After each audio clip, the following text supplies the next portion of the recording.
Hello everyone. You would have heard a lot of toppers every year say after they clear this exam that they would have attempted almost all the questions in mains, where they're saying the truth. And when you look at the question papers, you often feel, how is that even possible?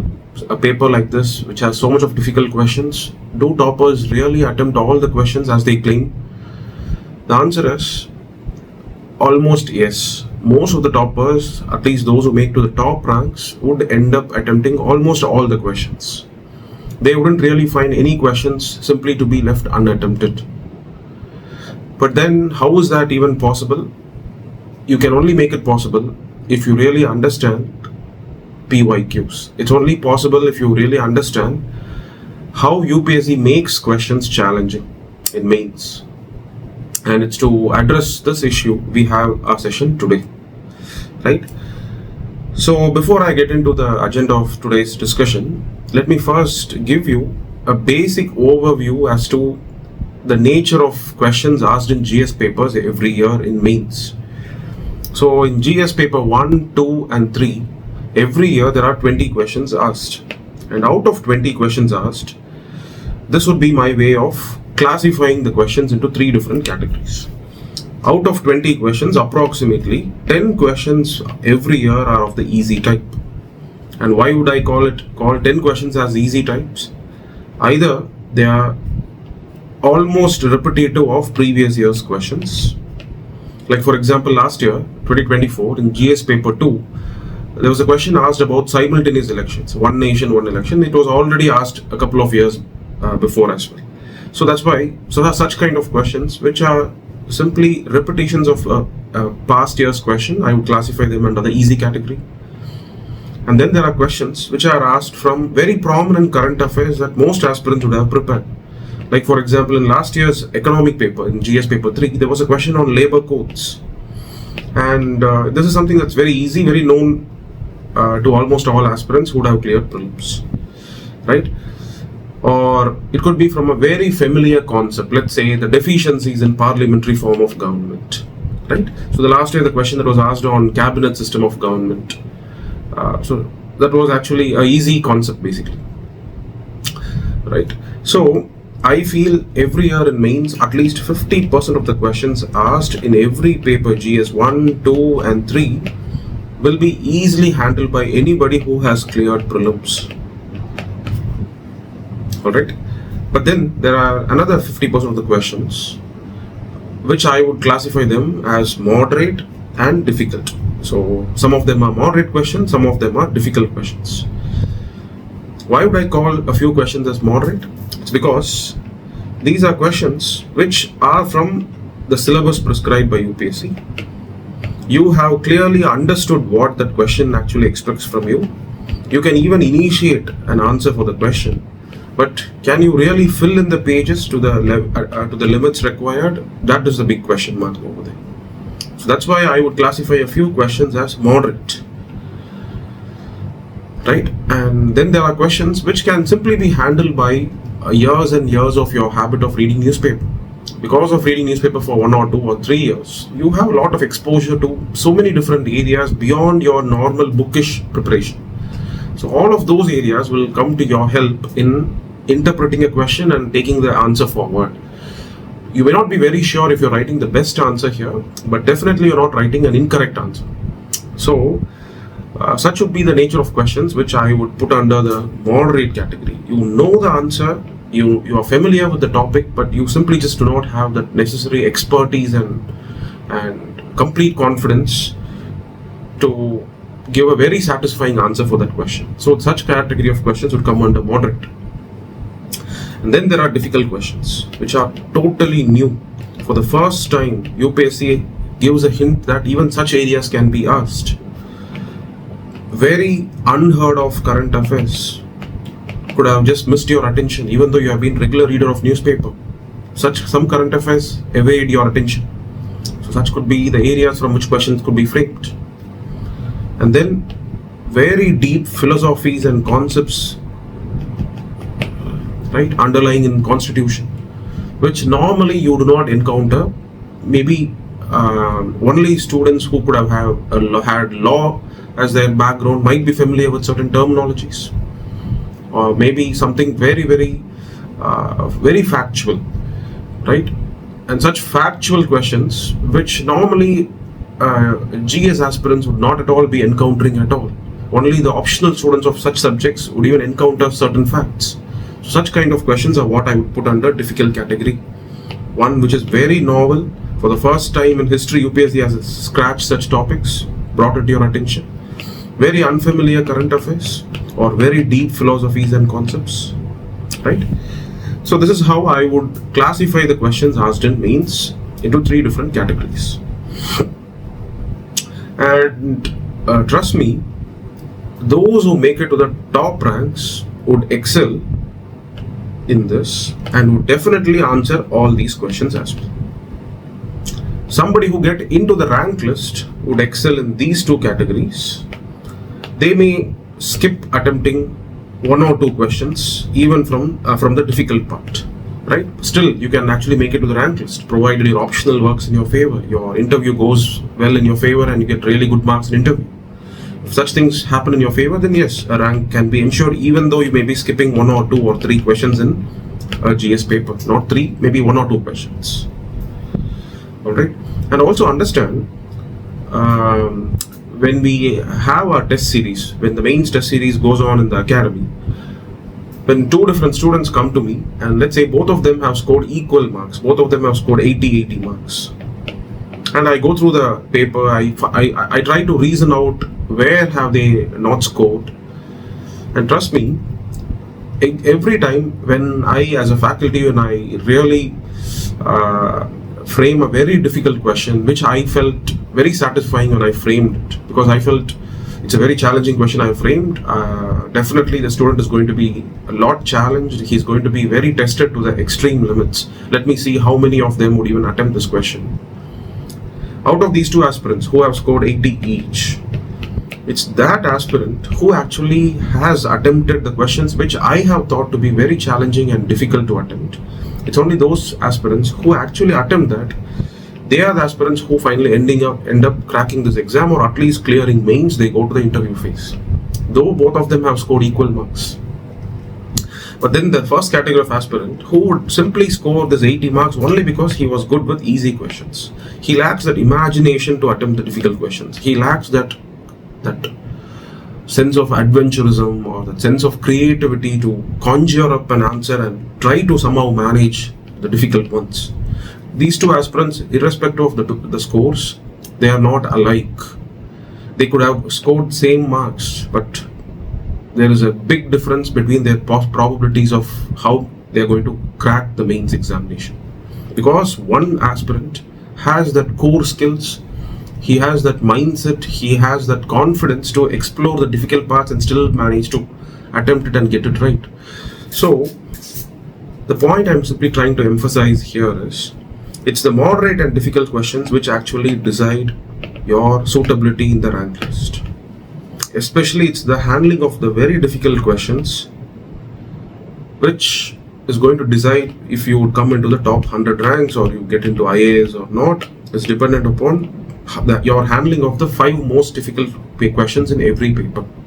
Alright, and let me tell you why even something beyond this. See, in easy questions everybody performs well, right? So you get 5 mark and the best score is going to be 5.5 mark for that answer if it's a 10 mark question, right? The range of marks that can be created is not really huge, right? But in a difficult question where most of the aspirants would simply leave it unattempted, right? So even those, I'm telling you, even those who make it to the rank list would leave 2 questions unattempted. They may not be in the top ranks, but somewhere in some rank. 2 questions they would leave unattempted because they were simply not able to manage that, either because of shortage of time or inadequacy of knowledge or inability to interpret the question. There could be so many things going against them, as a result of which they could have left unattempted 2 questions, right? So it is in these 2 questions where most of the aspirants would score 0 marks. But I would say the top 3,000 people who write mains, out of them there could be variations, but definitely they would be scoring an average of at least 2 to 2.5 mark if it's a 10 mark question. Which means the range of marks that they are creating in these questions is 2.5 marks for every question. Whereas in simple questions, they are after all creating a half mark range. This is not going to matter at all. And moreover, let me also tell you something which I experience as a bias of the examiner. So let's say I face answer copies when I'm evaluating. The minute I see an aspirant who has attempted the most difficult question in my opinion and who has actually written a decent content, automatically when I go through his other answers, there is a higher possibility that he'll be awarded a half mark more just simply because he has been in my good estimation. Simply because I feel when others have not even attempted a question, this guy has actually attempted a particular difficult question. So I start overestimating him. I start appreciating him. Automatically that translates into a better assessment in every other question as well. And this is the only reason I would say why people who are of same caliber, because everybody who clears prelims, they are almost of the same caliber. There isn't too much of a difference. But then a few of them score at least 15-20 marks higher than the average in every GS paper. Why? What makes it even possible? It's only because they have been able to attempt and master these difficult questions. As a result of which, automatically their performance in other areas will also increase.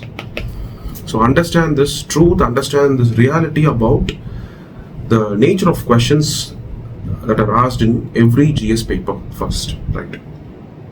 So you need to actually understand why would I call certain questions as difficult. Let's have a look at them, right? So you need to actually understand what makes certain questions difficult. What is the plan or what is the scheme of UPSC in making its certain questions difficult? That's the agenda of today's session. So these are the different ways how UPSC makes difficult questions difficult. All right. How? Certain questions are pure facts. Either you know them or you don't know them.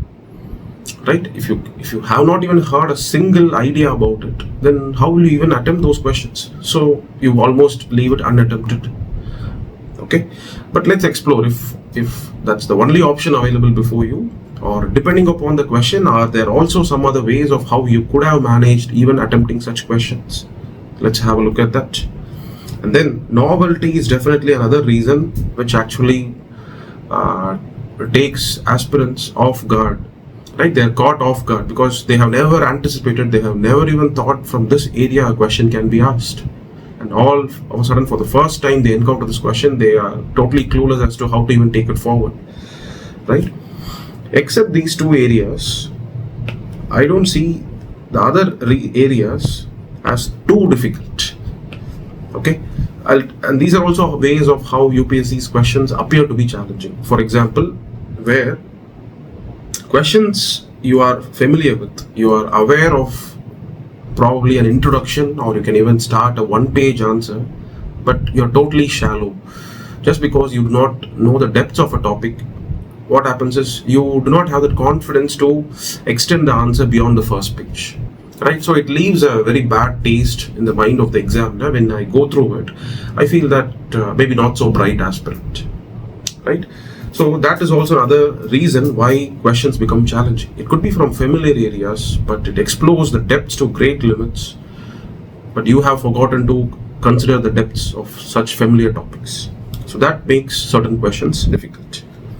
And then there are certain questions where there are very technical words, very specific jargons that are actually used. And unless you're able to interpret the meaning of that word exactly correct in the right context, your answer will not be in the right direction. And I'll show you some certain questions which would fall in this category. Right? You have the possibility of guessing. See, for facts, you cannot guess. But when it comes to terminology-based questions, it is possible that you may take an intelligent guess, and who knows, it may even end up being right. Right? But then again, there are certain life skills and then there are certain exposure mechanisms which will actually help you ensure that your guess goes right. What are they? We'll have a discussion on that. Right? So the point of this discussion is you should actually understand when you prepare for your main. See, you would have heard a lot of toppers say that refer PYQs, practice from PYQs. what they are actually asking you to do is not simply prepare answers for previous year's questions. They're asking you to learn how they have learnt from PYQs. And in my opinion, PYQs serve two purposes, right? One is they are like a lighthouse. They show certain directions. And when I say direction, I do not mean the topics from where questions can be asked. No, you don't even have to look at PYQs to know the topics from where questions can be asked, because the syllabus sheet itself is actually very clearly laid out. Syllabus sheet gives you an idea about the topics from where questions can be asked. So then why would I call the PYQs as lighthouses? It's because the PYQs help you understand that these are the 5 different types of difficult questions that can be framed. Right? When you constantly keep on exploring PYQs, you get a sense, you are able to actually understand the language in which UPSC speaks to you. UPSC speaks to you through its questions. Right? It speaks to you every 3 or 4 months, once through its prelims exam, mains exam, personality test, transcripts. It's by listening to what UPSC says, you actually understand UPSC. So that's why when you look at PYQs, you have to get a glimpse of how UPSC makes questions challenging. So that's why PYQs are like lighthouses. They can actually show you the path to prepare for the upcoming years, not merely limited to the areas from which you prepare, but also the other skills, the other ways of how you equip yourself. All of that can be learned from PYQs. And that's exactly the point of today's discussion, because after telling you what are these different types of difficult questions, I'll also tell you how aspirants still manage to clear. Right? Even when I attempted my civil service exam, I remember when I first got into IRS, my performance across all GS papers 1, 2, 3, definitely I would have attempted only 17 to 18 questions. I remember having missed out a lot of questions unattempted, because that was my first attempt, first mains, and I was simply clueless as to time management and all. So it was not such a great attempt. But still, since my optional and my interview went in my favor, I could still find some spot in the rank list. But that was a lesson learned in the hard way, so I had to repeat an exam again, in which I made sure not a single question was left unattempted. If you actually ask me what kind of an answer did I even write on the day of the exam today, if you give me the same question, I really doubt if I'll be able to handle it the same way I would have done on the day of my exam hall. But my memory, it serves me right, and I'm very sure I did not leave any question unattempted in my second time when I gave my mains examination. So the point is, as I said in the preceding slide, it's these difficult questions which those who make it to the top ranks will definitely be able to manage something at least. At least out of 5, 3 they will be writing very decently. Two questions will be answers which are not incorrect, but which may not be totally right. And that makes a sea of difference between the different aspirants. If you can only know how to write an answer which is not incorrect but may not be completely right, that's a very great skill of writing. And every paper you have 2 questions which should fit under this category, where only that kind of a skill can save you. That will ensure you 5 to 6 marks lead beyond all other aspirants. 5-6 marks in every paper, 4 papers put together is like 20-30 marks. That's like 200 to 300 ranks in the rank list. Right? So this is how we have to be very, very calculative in estimating the potential of getting marks in each and every single area, each and every single paper. Right? That kind of an alertness is what differentiates an aspirant, because that kind of alertness would put you in the right course of preparation as a part of your mains preparation. All right.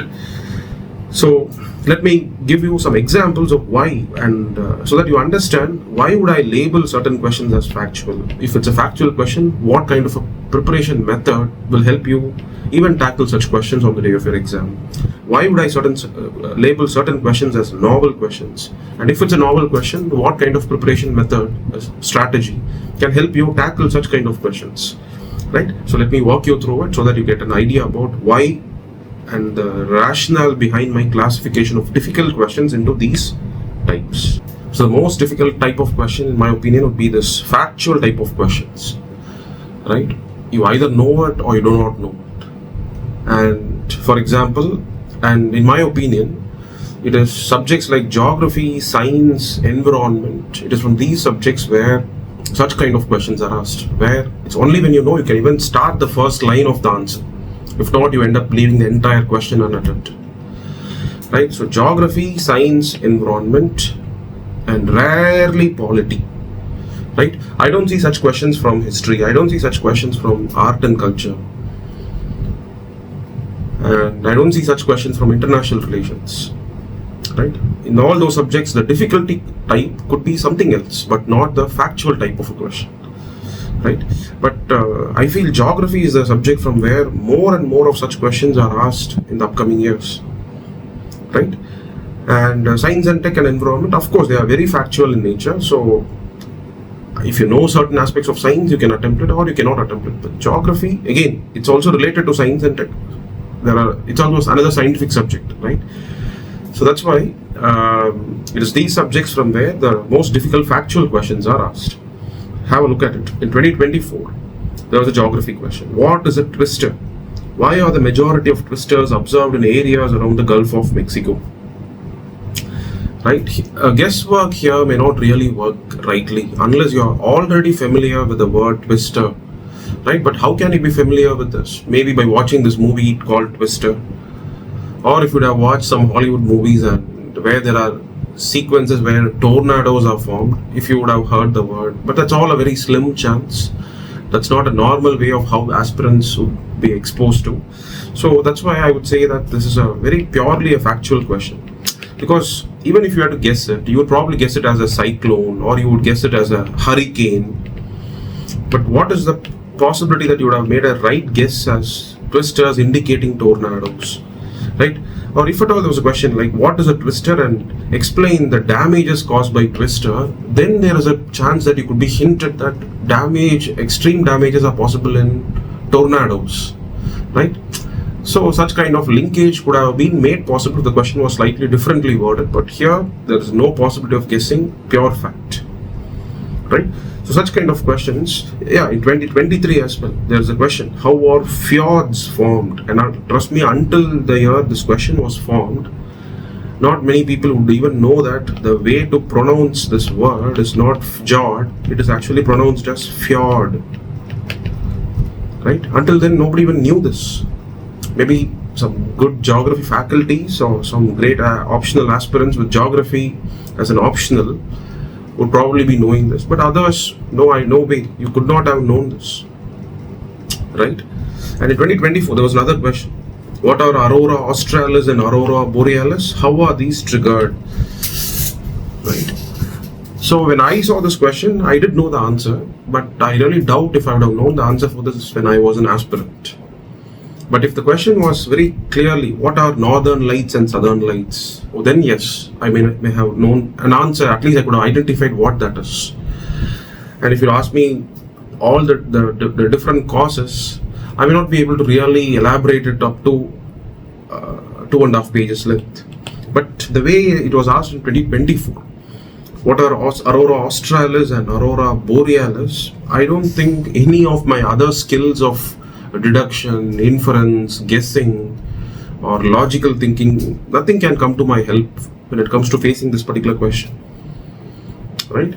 So that's why many questions from geography would fit under this criteria, and very rarely questions from polity. For example, you see, this is another geography question. Define mantle plume and explain its role in plate tectonics, right? Very factual, very technical. What are the consequences of spreading dead zones on marine ecosystems, right? So these are questions from geography, as I told you, which are of the factual type. Very rarely in polity such questions are asked. Like for example, in 2024, there was a question asked, what are the aims and objectives of recently passed public examination Prevention of Unfair Means Act? Not many aspirants would have gone to the extent of reading all these type of different government schemes. The common government schemes, yes, and moreover, I think after so many years was a question asked on a particular act as a part of polity question. It's common for such governmental schemes to be asked as a governance question, but with respect to polity, a question like this being asked, it really caught a lot of aspirants unprepared. Okay, are university or state board exams covered under that? Another very specific aspect. We cannot just blindly write something and beat around the bush. Maybe the introduction part can be created by you, but nothing of the body part can be written without knowing the provisions of this act. You can write some general answer, right? It tries to bring in some transparency, it tries to create a supervisory mechanism, it tries to make the examination system maintain its integrity and robustness. But don't you think the examiner will be able to understand that you have zero idea about this, you're simply beating around the bush, right? So such kind of facts more predominant in scientific subjects like geography, science and tech, and environment. How do you manage this? I'll come to it at the end of this discussion. The last part of the discussion, first let me expose you to all the difficult types of questions. Last 5 or 10 minutes, I'll explain to you about how still you could be prepared enough to even handle questions of this nature. We'll address that at the last. Now moving to the next type. The next type of why questions turn out to be difficult is because you do not have adequate content. Because you feel that the area is familiar, you simply cannot finish off the entire page limit and the word limit. And in which subjects do these kind of questions fall, which actually requires depth of knowledge and clarity to take your discussion forward? Predominantly it's in art and culture and in polity, right? It's in art and art. I would say that none of the year's art and culture questions would be a question where you cannot write anything. They're all facts known to you. They're all from areas known to you. But in many years, I feel not many aspirants would be able to take it to its logical conclusion for 2 pages answer or a 3-page answer. Not many would be able to do. Right? For example, look at this question. Estimate the contribution of Pallavas of Kanchi to the development of art and literature of South India. Right? Without knowing specifics, you would simply write about Mahabalipuram shore temples, Mahabalipuram stone art. And when it comes to literature, probably you will be able to, if you remember, you will be able to think about literature like Dasakumara Charitam, Kavya Darshika. That is if you know Dandan. If not, you may not be able to write anything about literature. At the max, you may write something about art and architecture, nothing more than that. You may not really be able to write the exact literary developments. Under Mahendra Varman, a work called as Matavilasa Prahasanam was actually composed. And that Matavilasa was actually asked as a prelims question this year. Right? So, what I'm trying to say is, I know the answer for this because my optional was history. But normally aspirants may not be really aware of this. But they know something about the question. They can answer something about Mahabalipuram shore temples, the way monolithic structures were found there. All of that can be Arjuna's penance, can be mentioned. So basically you're addressing a part of the question but not its entirety. So again, these are the same problems in other years' art and culture questions. In 2023, there's again a challenging question. What were the major technological changes introduced during Sultanate period? How did those technological changes influence Indian society? It's like a 15-mark question. For 2.5 pages, you end up writing an answer. It's not easy. If you actually brainstorm now, your answers, your points will be exhausted in 1 page. Right? So, I find this kind of a challenge very prominent in art and culture and at times in world history questions also.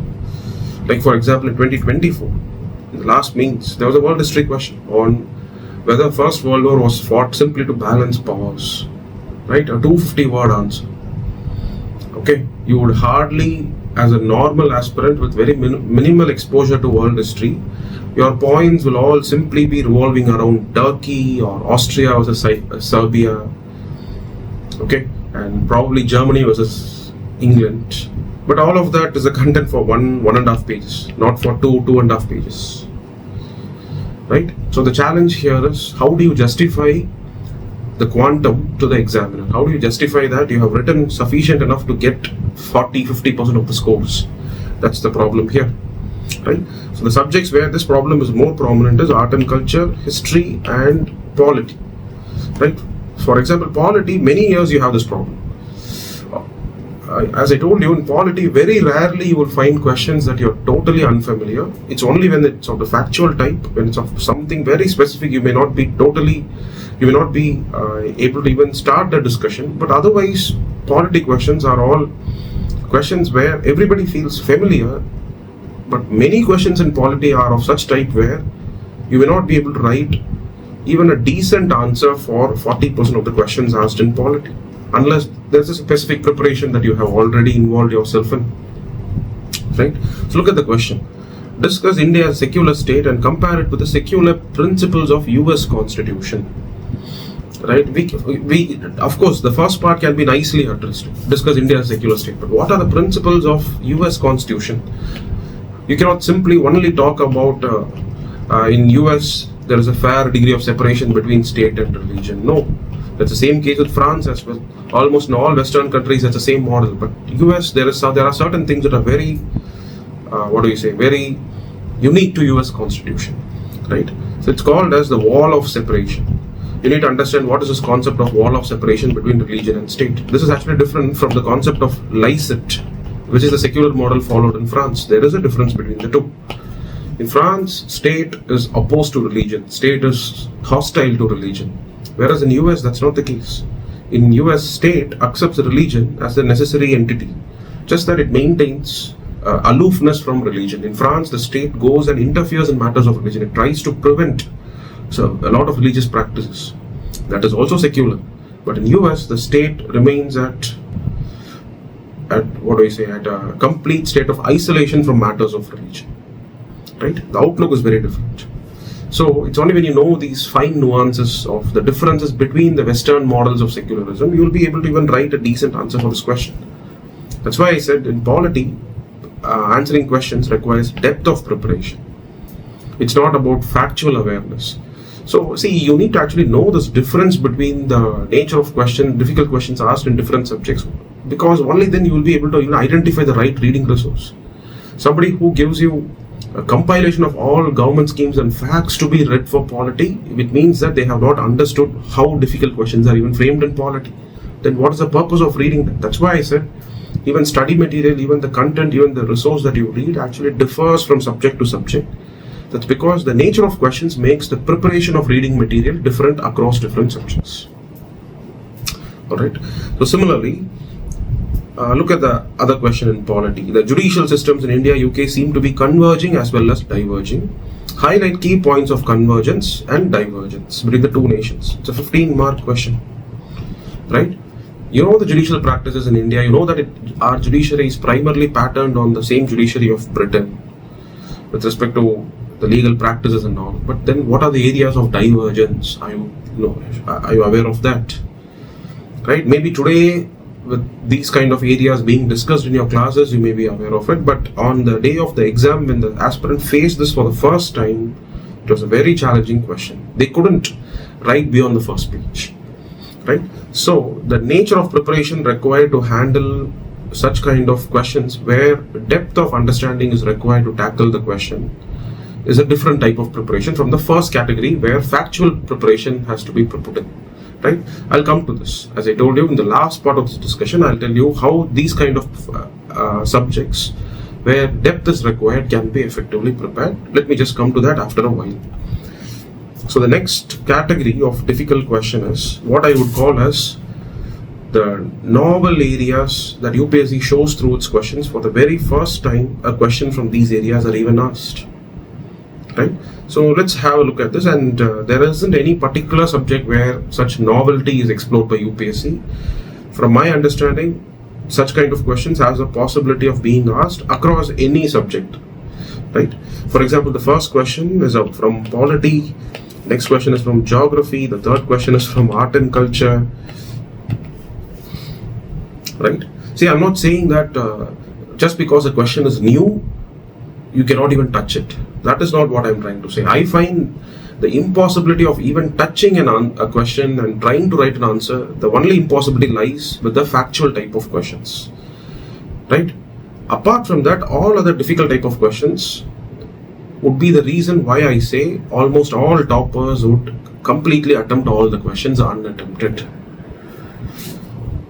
Right? They wouldn't leave any questions unattempted. Right? It's only the factual type. And that too in 2024, I would say maybe twisters. Across all papers after going through it, I find only twisters being the question that has a potential of being left if I were to write this examination. They would have handled the depth type of questions where deep knowledge is required. they would have definitely handled these questions. But whether they have written the best answer or not, it varies, right? So, in my opinion, among all the different types of difficult questions, this is the only area where I would allow you to leave a question unattempted. Other areas don't have any reason why you should leave them unattempted. You can definitely initiate a discussion. Even the novelty area as well. Let me come to that. You see, these are the type of questions which I said are brought to your attention in your mains for the very first time by UPSC. So you're taken by surprise when you look at it. But you should just let your confidence not be shaken. And many times what happens is this was the very first question in your answer booklet that you get. The very first question in the year 2022 mains when you open your GS paper 2 was this question. The most significant achievement of modern law in India is the constitutionalization of environmental problems by the Supreme Court. Discuss the statement with the help of relevant case laws. So today you can actually answer this question and say MC Mehta case, Vellore Citizen Forum case and all of that, but when it was asked for the first time, not many actually attempted this question. But some did. They did crack the exam with flying colors. How they have managed it? Simply because in the years before 2022, UPSC has asked a few questions based on Article 21. Right? Maybe that was related to privacy. A few aspirants would have looked at that question and they would have thought maybe because Puttaswamy judgment was out, UPSC has asked a question on privacy. But then there are another category of aspirants who would have thought, okay, Article 21 has so many dimensions to it, so many rights have been brought out by the Supreme Court and privacy is just one among that. This year UPSC has asked a question on privacy. Probably UPSC can ask questions on all other inferred rights from Article 21 in the upcoming years. So let me prepare a few case laws for each and every right. Today, if you have a right to education, it's because of a landmark judgment by Supreme Court in Unni Krishnan case, which identified education as also one of the right under Article 21. Today, if street hawkers, if they are still able to do their vending on the platforms and on the streets, it's simply because of a landmark judgment given by Supreme Court in Olga Tellis case. Right? Similarly, if right to a clean environment is today made as a inherent right under Article 21, it's because of so many case laws. That is what UPSC is asking. Alright? So yes, it looks novel generally, but there could actually be methods of how this novelty can be tackled. I'll be telling you that in the last phase of this discussion. Right? Discuss the significance of lion and bull figures in Indian mythology, art and architecture. So this was the first time when UPSC went too specific into a very small aspect of the larger canvas of art. Right? Just about bull and lion figure that is actually used in Indian mythology. Right? So Kali, goddess Kali, Durga, is basically she's portrayed as if she's sitting on a lion. Right? And lion is a commonly used motif in Buddhist structures. So there should be some meaning behind that. Right? So the question is actually expecting you to know those depths.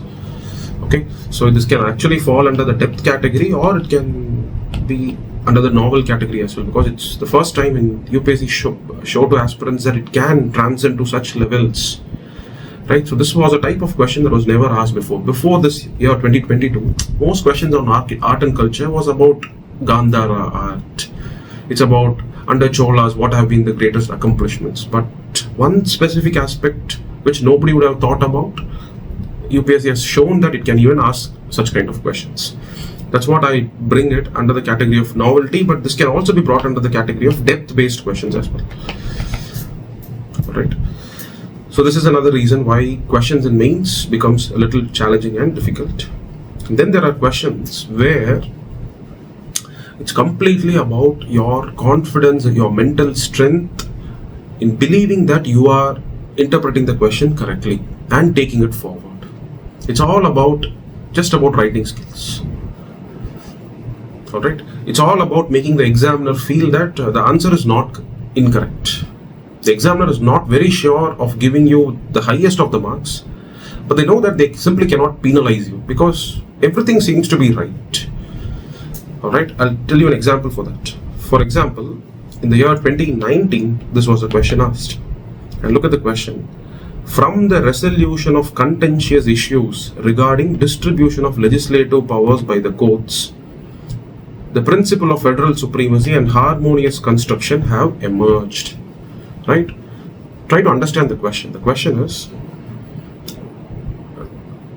the Supreme Courts have resolved differences between who can make laws on what matters.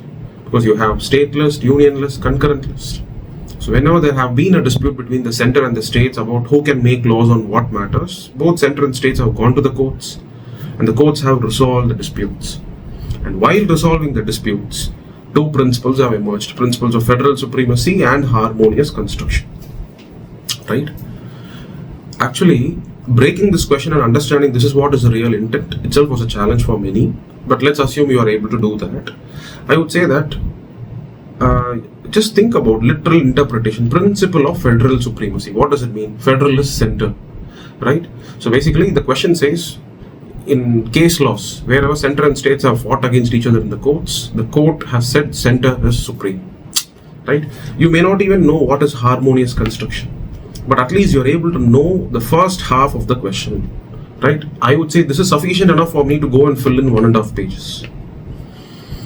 Even Lakshmikant, the very basic textbook, has certain case laws in which the hand of the center has been strengthened. Right? Lakshmikant has a case law called the State of West Bengal versus Union of India. That was the first case which a state government dragged the center to the court, asking the Supreme Court to use its federal jurisdiction. Right? And then you can quote case laws like State of Rajasthan and others versus Union of India, emergency provisions, in which again the court upheld the actions of the center. Right? So just these two case laws and something about addressing the first part of the question. I think this is the way how you can manage to write content for 1.5 pages. Do not even think that only when you have read the perfect content for this you can even manage to write an answer for this. No, a lot lies in your ability to play around with the question, your ability to fearlessly have that confidence on yourself that your way of looking at the question is the right way. If you slightly were to shiver on the day of your exam, you wouldn't have that confidence, and without that confidence you wouldn't be able to even touch this question. Right? And that gives a bad impression to the examiner. Right? How many questions will the student leave unattempted? Puts you in bad light. Right? So similarly, look at this question. Asked in the year 2024, what are asteroids? How real is the threat of them causing extinction of life? What strategies have been developed to prevent such a catastrophe? Right? 3 parts to this question. All of this depends upon your writing ability, because nobody goes and reads whether asteroids will come and will it fall on, crash on Earth? Will life go extinct because of an asteroid impact or not? Nobody reads about it. But your confidence that, yes, I've seen some movie clips, right? Or Elon Musk keeps on talking about making life multiplanetary because he fears that what if life on Earth goes extinct? You need to create an alternative station where life can resettle and re-emerge, right? So just talk about all of them, right? That becomes what strategies have been developed to prevent such a catastrophe. Because do you think an asteroid approaching Earth at such a high speed, human beings can go and destroy it? Of course, there was a Hollywood movie, some Bruce Willis movie, in which an entire team, they go land in an asteroid, they do some drilling and they cause a nuclear explosion there, breaking the asteroid into 2 parts. That could all be a good science fiction concept, but in reality, I would say you can even write that also, right? Because the question itself is like, it gives you wide latitude for you to give an opinion. How real is the threat of them causing extinction? Can anybody say with 100% certainty that either yes or no? No. Right? So, again, this question, handling it is totally a function of your skill of writing, your skill of managing, your skill of manipulating the examiner into believing that what you have written is not incorrect. And I would say this was a skill that actually helped me clear my GS papers, right? And many toppers as well, they may be hesitant to say it and admit it in open, but they do it better than others, right? They may think that they don't feel good about talking it outside, but again, that's a great skill. They do it much better than the people in the lower ranks in the rank list. Right? This is an important skill that comes with that element of fearlessness, that amount of confidence about yourself. Right? And that can come only when you are very sure that your writing is on par with the best writers who appear alongside with you on the day of your mains exam. That needs a lot of reassurance. That needs a lot of your answers having been certified that it matches the expectation of UPSC. It's only when all that is in place you will even get that confidence, mental confidence, to give your interpretation and take it forward. Right? So this becomes another reason why certain questions appear to be challenging. Right? Simply because either you cannot interpret and break down a question. Right? Even I wouldn't say that I was perfectly 100% sure if I were to attempt this question, but still I would believe in myself that yes, everything seems to be decently interpreted. Okay, just that the idea of harmonious construction would be totally alien to me, so let me not simply address that. I'm just ignoring a certain aspect of the question, but the remaining 80% of the question is addressed. Right? That's another way of how UPSC makes questions challenging, putting you to test. So let me tell you how even such questions can be managed at the end of this discussion. And coming to the last part, how UPSC makes questions difficult. It simply makes questions tricky in terms of language. Right? When you have a question like, what is the concept of demographic winter, given within single quotes? Right? And I was very shocked and surprised to see aspirants last year after mains come and tell me this is a question that they have left unattempted. It's simply because they lack imagination. It's simply because they are only confined to their NCERT textbooks and UPSC books. If you would have watched Game of Thrones, every time when winter is about to come, right? So the Jon Snow, he says this phrase, winter is coming, so we have to prepare ourselves. So winter means tough times ahead. Winter means a period of contraction. Or even otherwise, let's say, if you would have read newspapers, you would have constantly come across the word funding winter. Right? Funding winter refers to the less amount of money that's coming into the startup ecosystem in India. Right? So it means that winter refers to a period of shortages, scarcity. Right? You have to just look at this question. What is the concept of demographic winter? Basically, when population decline, it's named in a different way. Right? So, and distinguish between care economy and monetized economy. Analyze the salience of sect in Indian society vis-a-vis caste, region, religion. Right? Nobody can come and teach you the meaning of all these words. You have to be imaginative. For example, don't you think when you read history, you would have read about Buddhism and Jainism as heterodox sects. Heterodox means they are deviant practices within the mainstream Indian society. Right? So, heterodox sect, orthodox sect. So, Digambas and Shvetambas, they are two different sects within Jainism. So, from that you are able to imagine the meaning of the word sect. Sect could indicate a subgroup, a smaller group of people with a different kind of a consciousness about themselves. Right? Their practices, rituals, all could be different. Right? So, these are also the type of questions, how UPSC's questions, why it becomes difficult. Right? I don't see any reason for this question to even be perceived difficult. Analyze the salience of sect in Indian society vis-a-vis caste, region, religion. Right? Salience, it means importance of small groups within certain religions. Right? So within Brahmins, you have different types of Brahmins. Within Jains, you have different types of Jains. Right? And region, let's say it could be Tamil Nadu, but you have small minority groups from Saurashtra. Some Marathis reside in Tamil Nadu. Right? So this is how we have to interpret this question. Alright? So these are the different ways how UPSC makes its mains questions challenging. So let me just summarize it for you. To summarize it, the most difficult questions would fall under these two categories. Just because they are factual or novel for the first time. Right? But let me reiterate, very smart aspirants they do have mechanisms to reduce this shock associated with these two type of questions. There are mechanisms how they do that. The other three type of questions, depth oriented, skill test, terminology, understand that the toppers will all possess all these three, right? And that's how almost 19 questions in every GS papers are handled by toppers. Just that one question, and that too the top rankers, those who get into IAS, would probably attempt 20 questions in 2 GS papers at least. Maybe in the other 1 GS paper they may have attempted 19 questions out of 20 questions, right? And there are ways. Let me just now discuss about the ways and means to do that.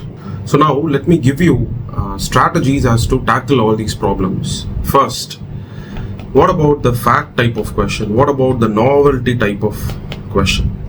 How do you reduce the adverse impacts? How do you reduce the shock factor of seeing a question for the first time, or seeing a question and knowing that you have zero knowledge about it? How can you overcome such situation? That's where the difference lies.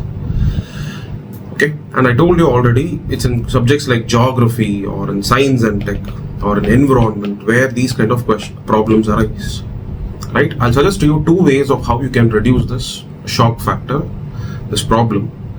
One is for geography. My suggestion is simply to go and look at optional question bank of geography, right? Only for those topics which are given in your GS1 syllabus sheet, not more than that. There are some 20-25 themes given in GS1 syllabus sheet regarding geography.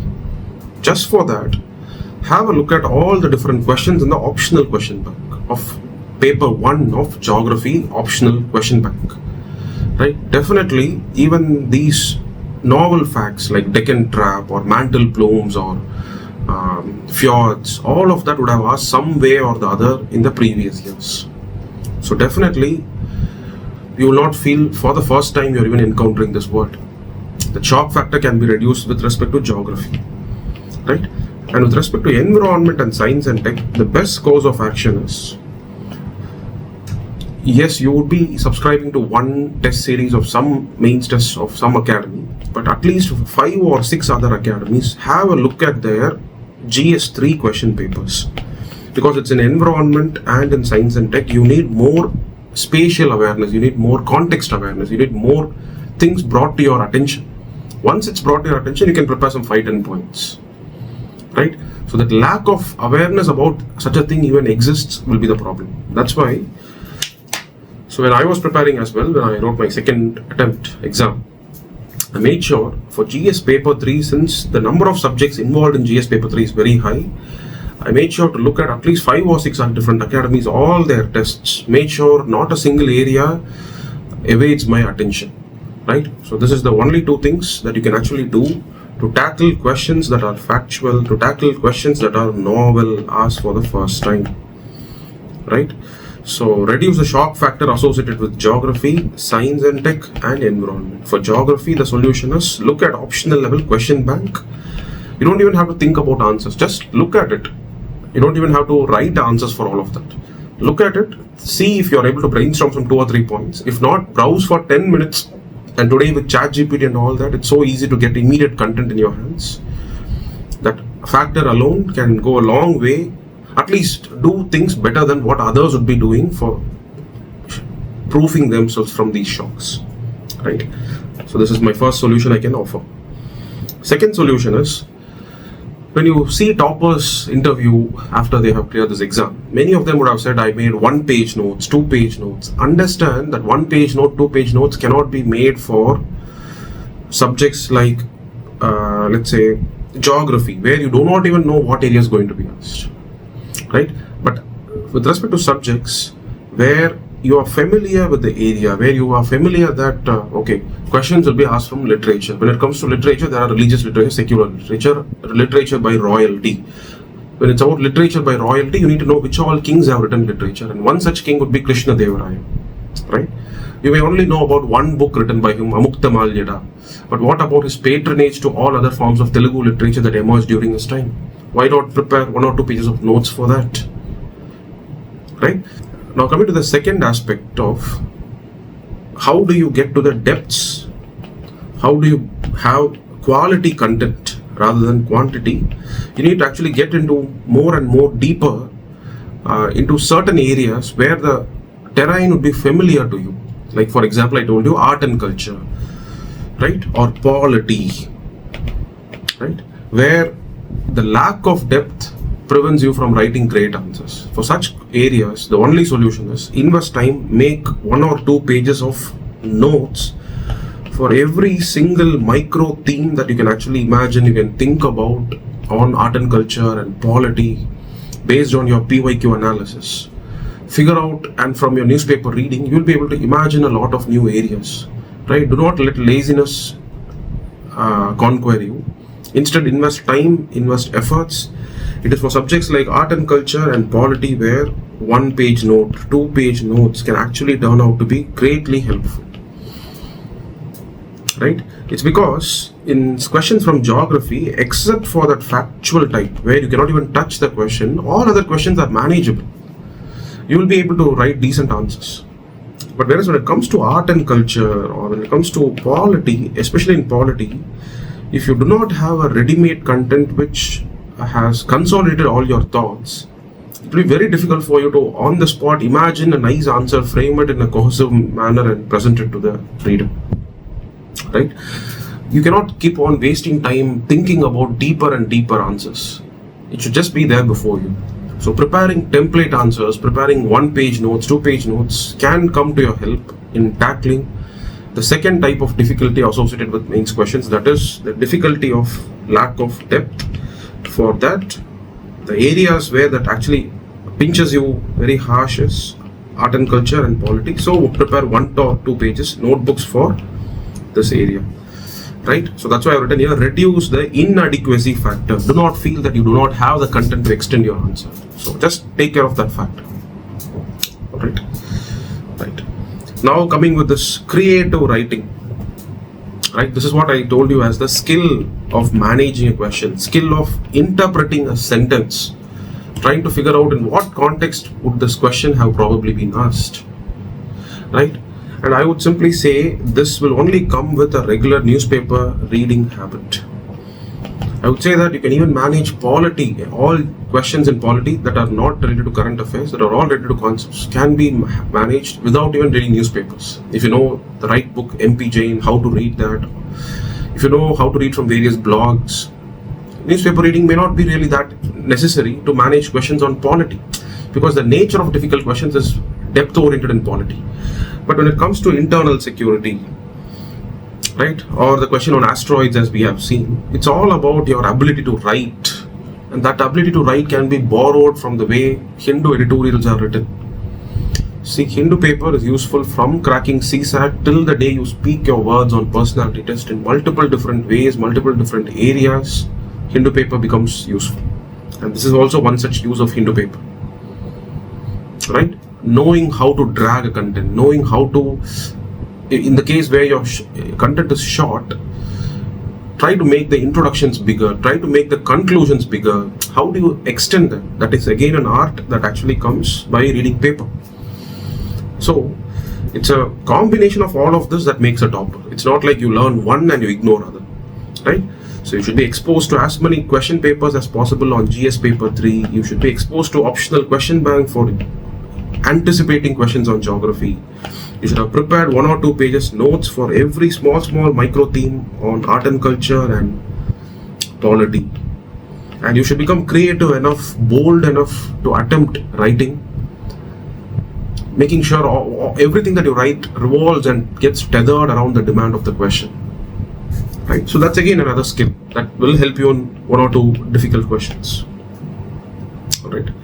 And the last part, where you actually handle those terminology oriented questions, those jargon oriented questions, right? Like demographic winter or sect within a group.